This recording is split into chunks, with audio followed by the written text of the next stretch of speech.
Hey YouTube, this is a lesson for my student Roberto. My name is Joe Walker at Def Digits Guitar Lessons, and Roberto is not going to make it to his lesson today. So I'm going to do a lesson on what he's working on, Pride and Joy. And we haven't touched the outro solo in that song yet. The idea I want to explore right now, I don't want to teach you the solo, he's got tabs for it. So let me play the little bit where the idea is coming from, then we'll explore and see what else we can get from it.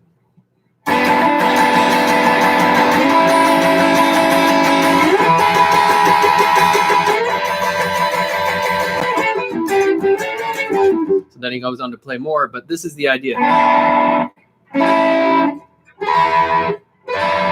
He uses this shape that he moves up the fretboard to a few different choice locations that he's done this kind of lick in a lot of different solos, not just on Pride and Joy.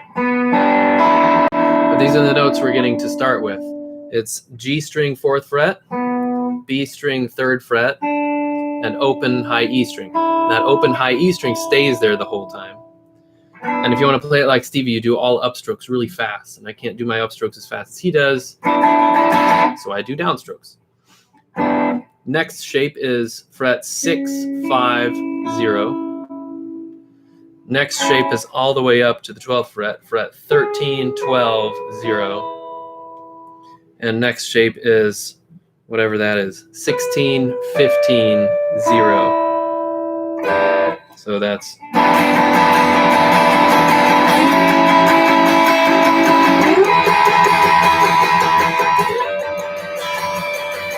It's a great way to build suspense into his solo.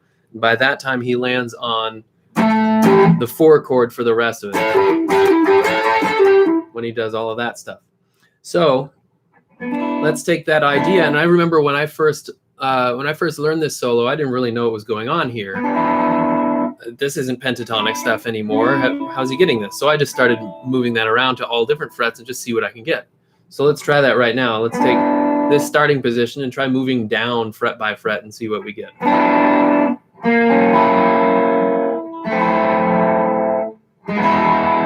We get a really common blues turnaround.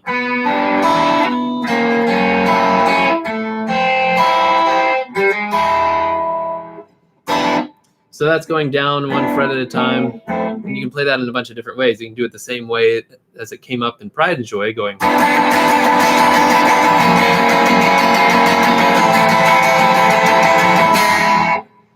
Or you can do it like any other way that you come up with, and you have a little, an easy little turnaround to grab.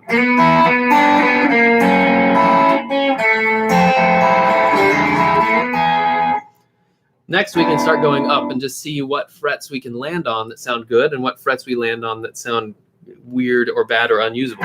So there's our first one. Fret 5, 4, 0 sounds pretty unusable to me. Sounds kind of creepy, like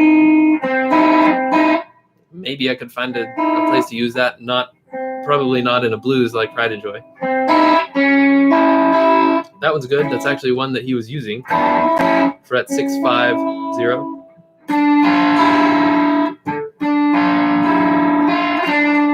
Maybe over a D, going fret 7, 6, 0. Then that one sounds pretty dissonant to me with these 2 notes being so close together. Then we're up to here. That one's good. Fret 9, 8, 0.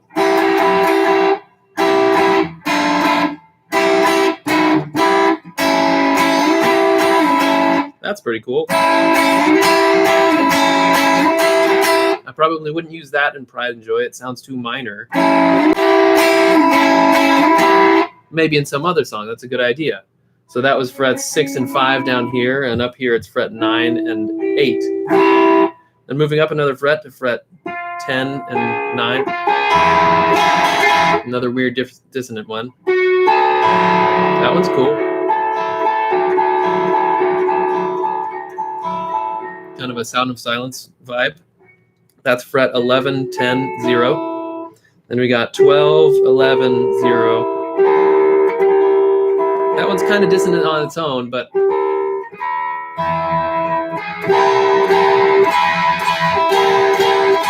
it's nice to lead into fret 13 and 12, and that's the same as this open one that we had. That is E diminished going into E major. So then, since we're an octave above where we were at the open strings, now we can go up and do this move again. That same thing we did down here. And that'll come up in a lot of blues songs, that kind of little lick at the end of the song, or at the end of the form, a turnaround. Sometimes we get like one of those things, or exactly the forms that we were playing. And it can come out in different ways. And that's two of those are some of the intervals that Stevie landed on when he did this solo. So he started down here at fret 3, then 5, then 12, then 15. What if he kept going? If he kept going, where's the next good one to hit? It's probably fret whatever, 17. I don't know my fret numbers beyond 15. I always just think of it as mirrored from the lower ones. So fret 18, 17. And then what if he went even farther? Maybe all the way up there like that.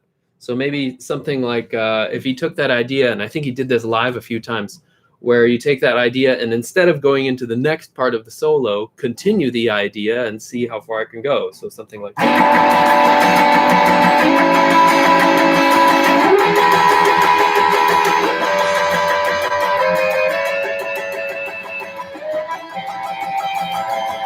And then you run out of frets here, but you can go. You can get the same kind of shape just going up to the high strings. And I don't even know what the frets are. I'm not going to try to figure it out. And I think that's all I've got for you. This is a nice concept to explore whenever you see something like this, where it's like a pattern that's getting used across the strings or across the frets. If it's landing in a few places to make something musical work out, see if you can find what other places work for something else musical, and you can get some other ideas that way. Sometimes you can just land on something that sounds familiar because it's from another song, and you might just accidentally learn another song while you're trying to play something else. It's how this thing came up. We stumbled upon it by just experimenting on this, but we learned like the basic turnaround thing by doing that. That's all I've got for you today. See you next time. Thanks for watching.